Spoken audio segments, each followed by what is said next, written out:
हर हर महादेव। दोस्तों बहुत बहुत स्वागत है आपका फिर से एक नए वीडियो में।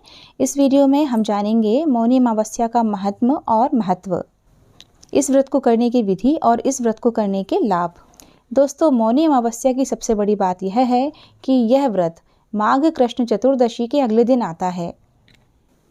वैसे इस दिन व्रत करना कोई ज़रूरी नहीं होता, लेकिन कई लोग इस दिन का व्रत करते हैं। माघ कृष्ण चतुर्दशी को शिव जी का विवाह माता पार्वती से तय हुआ था और अगले दिन मुनियों और देवी देवताओं ने शिव की साधना के लिए उनकी उपासना की थी। भगवान विष्णु ने देवी पार्वती के भाई बनकर उनके विवाह संबंधी कार्यक्रम में भाग लेना स्वीकार किया था।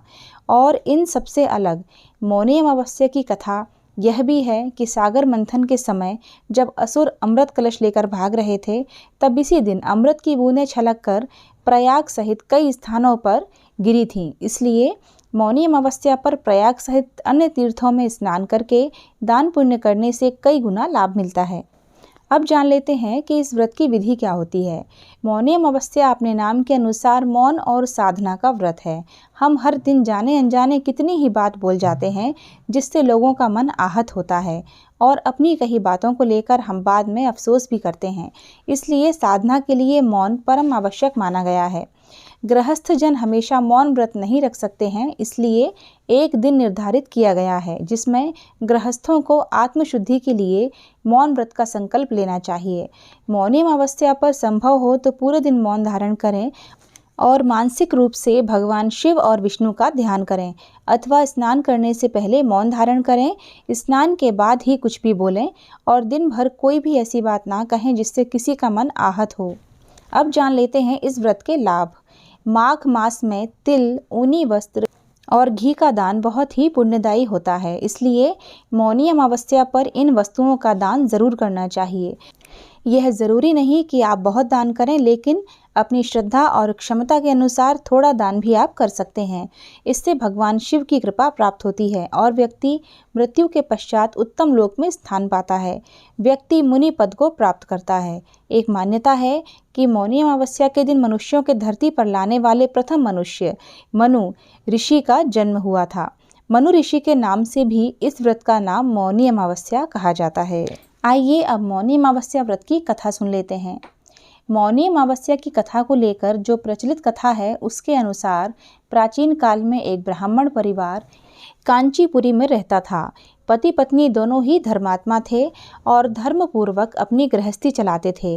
इनका नाम देवस्वामी था और इनकी पत्नी का नाम धनवती था। इनके 7 पुत्र और एकमात्र पुत्री थी जिसका नाम गुणवती था। जब गुणवती सयानी हुई तो देवस्वामी से धनवती ने कहा कि पुत्री के विवाह के लिए अब वर देखना चाहिए। ब्राह्मण ने अपने छोटे पुत्र को बहन गुणवती की कुंडली दी और कहा कि ज्योतिषी से इनकी कुंडली दिखवा लाओ, जिससे गुणवती के विवाह की बात आगे चले। ज्योतिषी को कन्या की कुंडली दिखाई। उसने बताया कि विवाह होते ही कन्या विधवा हो जाएगी। ज्योतिषी की यह बात जब ब्राह्मण परिवार को मालूम हुई तो वह बहुत दुखी हो गए और इसका उपाय पूछा। ज्योतिषी ने बताया कि हे ब्राह्मण, सिंघल द्वीप में एक पतिव्रता महिला रहती है जिसका नाम सोमा धोबिन है। यदि कन्या की शादी से पहले सोमा आपके घर आकर पूजन करे और अपना आशीर्वाद दे दे तो यह दोष दूर हो जाएगा। ब्राह्मण ने अपनी पुत्री गुणवती को अपने सबसे छोटे पुत्र के साथ सिंघल द्वीप भेज दिया। दोनों भाई बहन सागर किनारे पहुंचकर उसे पार करने के बारे में विचार करने लगे। जब समुद्र को पार करने का कोई रास्ता नहीं मिला तो दोनों भूखे प्यासे एक पीपल वृक्ष के नीचे आराम करने लगे। पेड़ पर घोंसले में एक गिद्ध का परिवार रहता था। उस समय घोंसले में सिर्फ गिद्ध के बच्चे थे। वे सुबह से भाई बहन की बातों और क्रियाकलापों को देख रहे थे। शाम के समय जब गिद्ध की माता बच्चों के लिए भोजन लेकर घोंसले में आई तो बच्चों ने पेड़ के नीचे लेटे भाई बहन की कहानी माता को बताई। उनकी बातें सुनकर गिद्ध की माता को दोनों भाई बहनों पर दया आ गई और बच्चों के कहने से उसने कहा कि तुम लोग अब चिंता मत करो, मैं इन्हें सागर पार करवा दूंगी। बच्चों ने माता की बातों को सुनकर खुशी खुशी भोजन ग्रहण किया।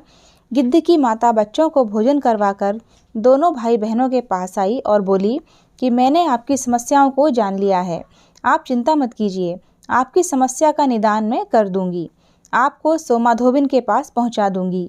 गिद्ध की बातों को सुनकर दोनों भाई बहनों का मन आनंदित हो गया और उन्होंने वन में मौजूद कंदमूल को खाकर रात काट ली। सुबह होते ही गिद्ध ने दोनों भाई बहनों को समुद्र पार करवा दिया और सिंघल द्वीप में सोमाधोबिन के घर पहुंचा दिया। गुणवती सोमाधोबिन के घर के पास छुपकर रहने लगी। हर दिन सुबह होने से पहले ही गुणवती सोमा का घर लीप दिया करती थी। एक दिन सोमा ने अपनी बहुओं से पूछा कि प्रतिदिन सुबह हमारा घर कौन लीपता है। बहुओं ने प्रशंसा के लोभ से कहा कि हमारे अलावा यह काम और कौन करेगा, लेकिन सोमा को बहुओं की बात पर भरोसा नहीं हुआ और वह यह जानने के लिए पूरी रात जागती रही कि कौन है जो हर दिन सूर्योदय से पहले घर लीप जाता है। सोमाधोबिन ने देखा कि एक कन्या उसके आंगन में आई और आंगन लीपने लगी। सोमा गुणवती के पास आई और उससे पूछने लगी कि तुम कौन हो और हर सुबह मेरे आंगन को लीपकर चली जाती हो। गुणवती ने तब अपना सारा हाल सोमा से कह डाला। गुणवती के बातों को सुनकर सोमा ने कहा कि तुम्हारे सुहाग के लिए मैं तुम्हारे साथ चलूंगी। सोमा ने ब्राह्मण के घर आकर पूजन किया, लेकिन विधि का विधान कौन टाल सकता है। गुणवती का विवाह होते ही उसके पति की मृत्यु हो गई। तब सोमा ने अपने सभी पुण्य गुणवती को दान कर दिए। सोमा के पुण्य से गुणवती का पति जीवित हो गया, लेकिन पुण्यों की कमी से सोमा के पति और बेटे की मृत्यु हो गई।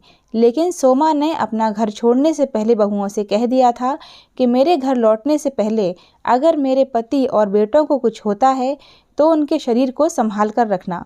बहुओं ने सास की आज्ञा को मानकर सभी के शरीर को संभाल कर रखा। उधर सोमा ने सिंघल द्वीप लौटते हुए रास्ते में पीपल के वृक्ष की छाया में विष्णु जी की पूजा कर 108 बार पीपल की परिक्रमा की। इसके पुण्य के प्रभाव से सोमा के घर लौटते ही उसके पति और बेटे फिर से जीवित हो गए। इसलिए मौनी अमावस्या के व्रत करने वाले व्रतियों को यह कथा सुनकर पीपल की 108 बार परिक्रमा करनी चाहिए और भगवान विष्णु सहित शिव जी की पूजा भी करनी चाहिए।